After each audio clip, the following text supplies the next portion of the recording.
I didn't hear you, I'm sorry. Let me have my mic.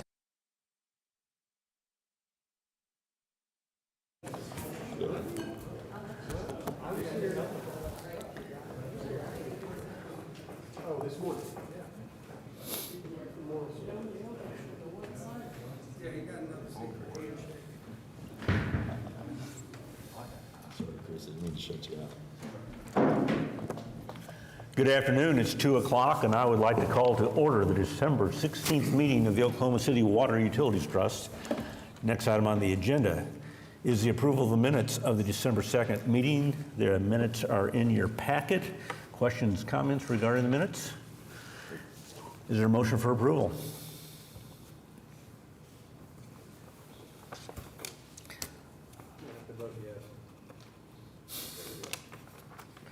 All right, and it passes. Consent docket, a number of items on the consent docket. We go all the way to you on this one. Several engineering agreement amendments, several plans and specifications going out to bid, several amendments and change orders on projects that are already been awarded, a couple of outside counsels being retained on a couple of issues. Are there any issues on the consent docket that the council or that the trustees would like to poll for individual consideration or discussion? All right, is there a motion to approve the consent docket?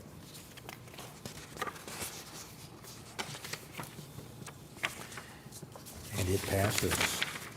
One item on the concurrence docket. It's a concurrence item with the city on a paving project. There are no AQUIT funds involved in it. Questions or comments? Motion for approval? We have a motion and a second.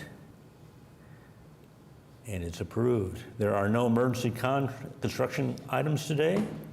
Items from individual consideration. We have an engineering report on distribution system nitrification evaluation. Mr. Hare. Good afternoon. I hope everybody's doing well. A short summary. In 2018, the Oklahoma City Water Utilities Trust contracted with Carollo Engineers to evaluate distribution system water quality, develop a nitrification action plan, and assess corrosion control treatment for distribution system pipe interiors. The study focused on identifying the optimal corrosion control treatment under current and future operating conditions, including anticipated changes in the blend of water from the Hefner and Draper water treatment plants for drought resiliency. The corrosion control treatment assessment reviewed conditions for cast iron pipe, lead service lines, galvanized iron pipe, and premise plumbing. Options were evaluated for their ability to reduce colored water from cast iron pipe and control lead release from lead service lines and premise plumbing. The study also examined corrosion levels in galvanized iron pipe throughout the system.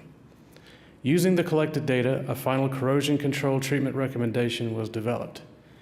Maintaining the current corrosion control treatment practice is recommended to ensure continued water quality.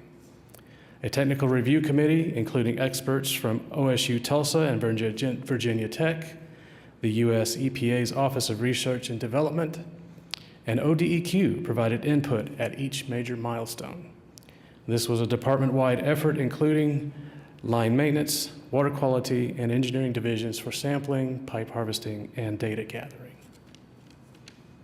Okay, so we did a study to evaluate what's the best thing to keep the water stable and so it isn't causing more corrosion on the lines. And they came back and says, don't change what you're doing. That is correct. Okay, but some of the factors out there, you mentioned galvanized cast iron pipe.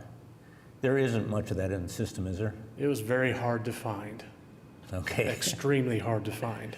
Okay, and then a few years ago, we did a survey to determine how many lead house lines and service lines that we have within in the system, and I know some of those were abated. Do we know how many of those that are still out there? I'm not quite sure, but in our harvesting efforts, whatever we found. I got it. Originally, we anticipated there could be as many as 30,000 private service lines and about half that many service lines on our side of the meter. So we have physically gone out and verified. Yeah, right. The assumptions were based on the date that those services were installed, and we have found just over 400.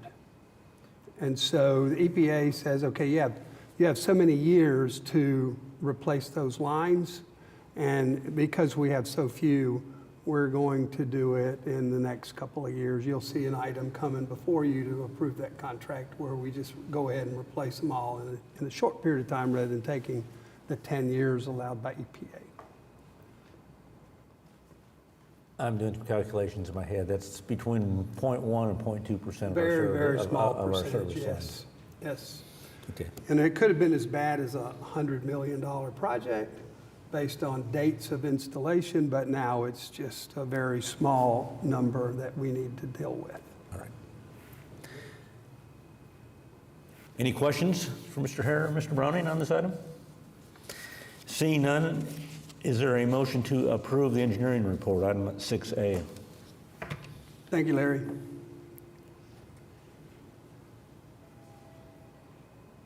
And it passes. Items from trustees. Anything this morning? I want to wish everyone a happy and Merry Christmas and a safe Christmas as you go forward towards the new year. This is the last trust meeting of the year. General manager reports. Mr. Browning? Thank you, Mr. Chairman. Lake levels are pretty much what they've been for the last several months. Atoka McGee Creek are about 4 feet below full pull. The other lakes are nearly full and managing levels very well.